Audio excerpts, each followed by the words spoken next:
Assalamu alaikum wa rahmatullah wa barakatuh, mes frères et sœurs. Avant de plonger dans ce sujet aussi sensible que profond, je vous invite à vous abonner à la chaîne Hikmat Allah, là où la lumière de la foi rencontre la conscience de l'âme. Car chaque vidéo est un rappel, un retour vers celui qui guérit, éclaire et protège. 1. Quand l'invisible pèse sur l'âme.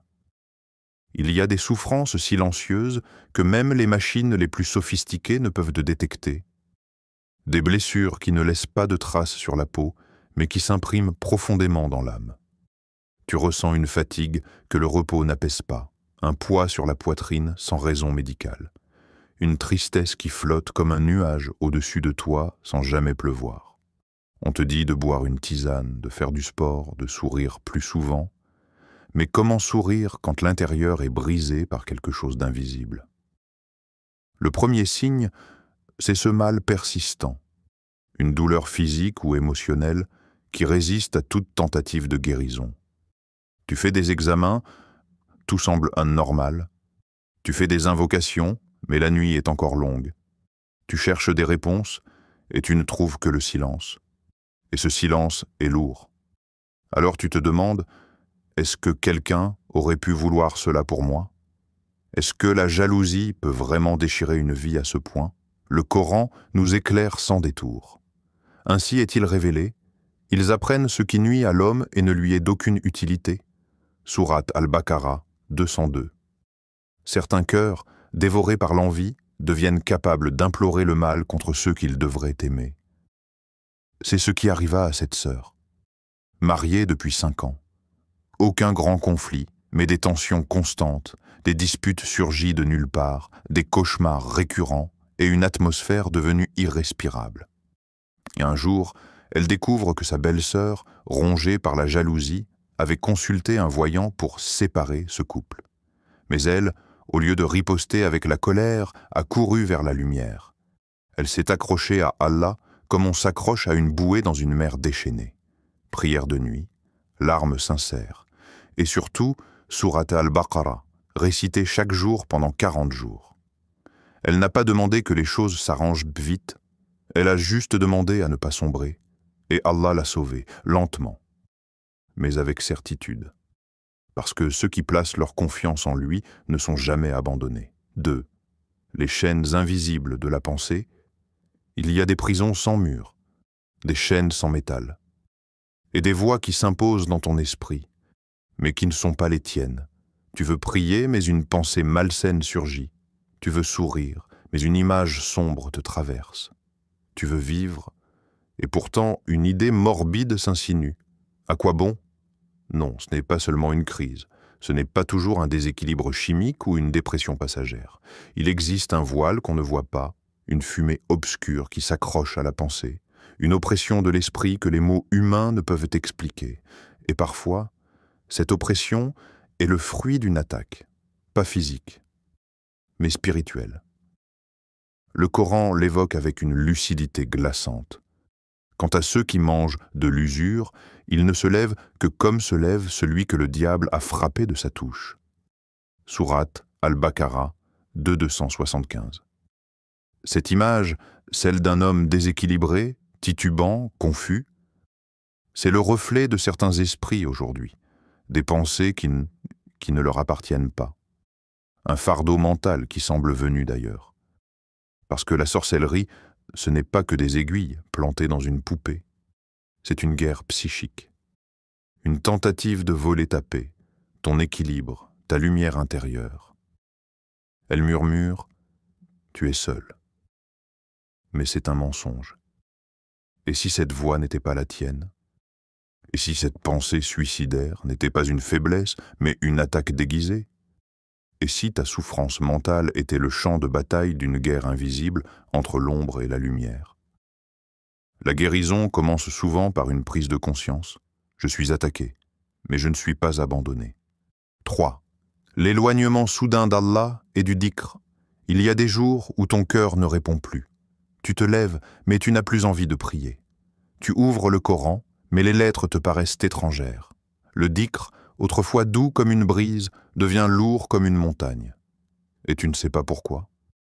Tu ne t'es pas rebellé, tu ne t'es pas détourné volontairement, mais quelque chose en toi s'est fermé, comme une porte qu'on aurait verrouillée sans ta permission.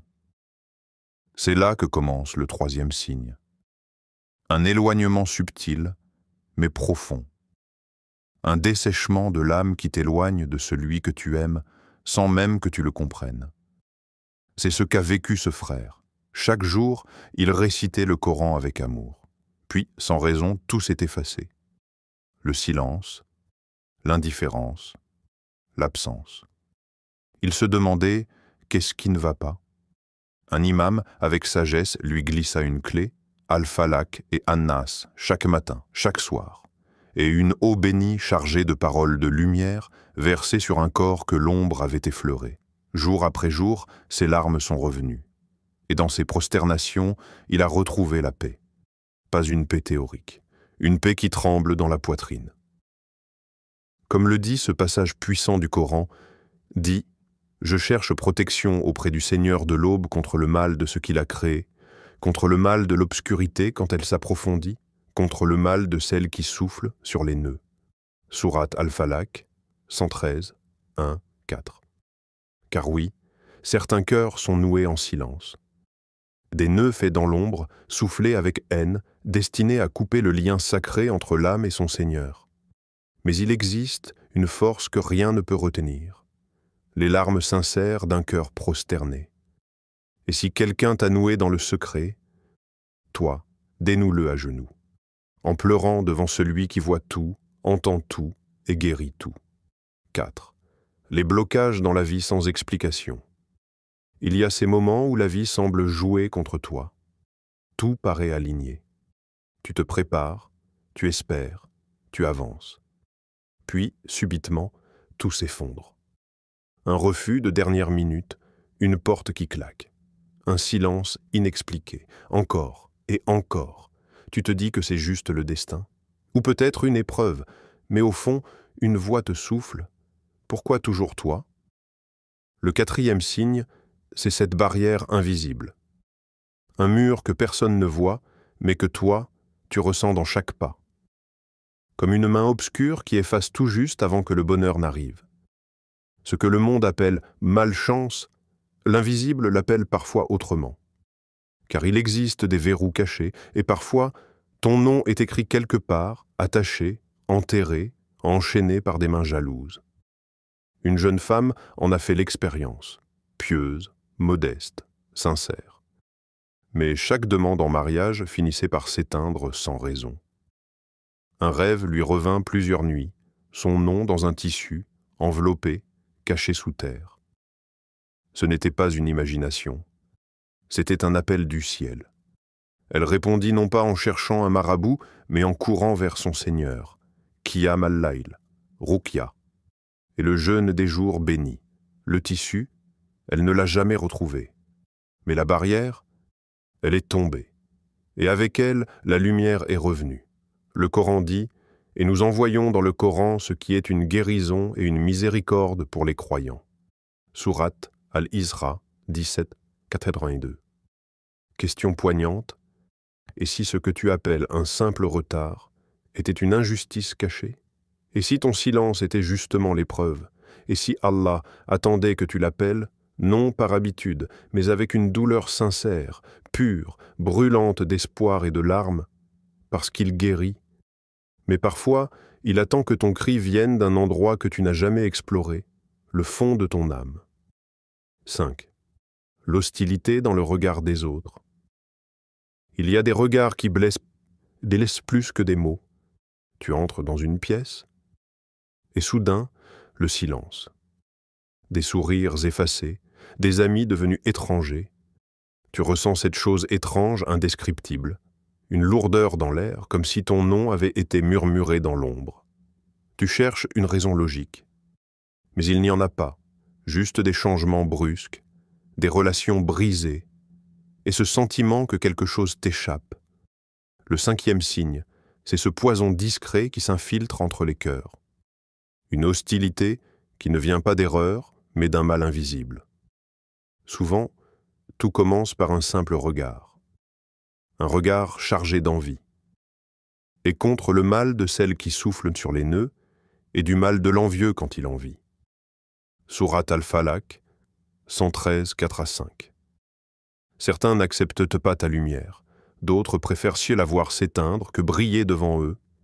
Et parfois, cette noirceur se transforme en action, par une main proche, un parent, un oncle, un frère. L'histoire de cet homme en est le reflet.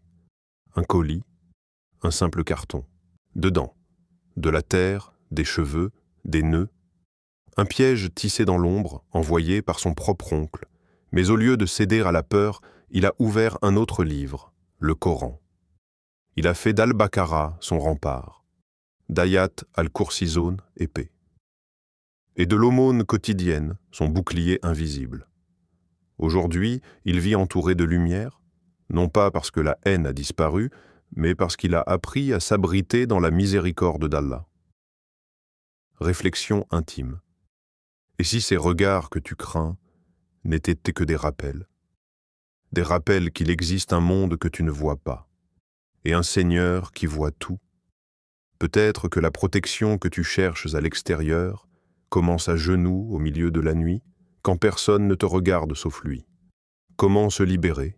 Première sourate Al-Baqara, chaque 3 jours. Deuxième, dhikr matin, soir, Al-Falaq, An-Nas, Ayat al-Kursi. Troisième doigt puissante en sous-joue, Ya Allah, rends nul ce qu'ils ont noué contre moi. Quatrième, Ruqya avec intention sincère, accompagnée du jeûne 5. Tawakkul. Mette ta confiance en Allah plus que dans tout autre moyen. Et lorsque mes serviteurs t'interrogent sur moi, alors je suis tout proche. Je réponds à l'appel de celui qui m'invoque quand il m'invoque. Sourate Al-Baqara, 286. Question finale pour ton âme. Et si ce mal que tu traverses était l'appel qu'Allah t'adresse pour revenir plus fort à lui? Et si cette sorcellerie était le début de ta libération spirituelle?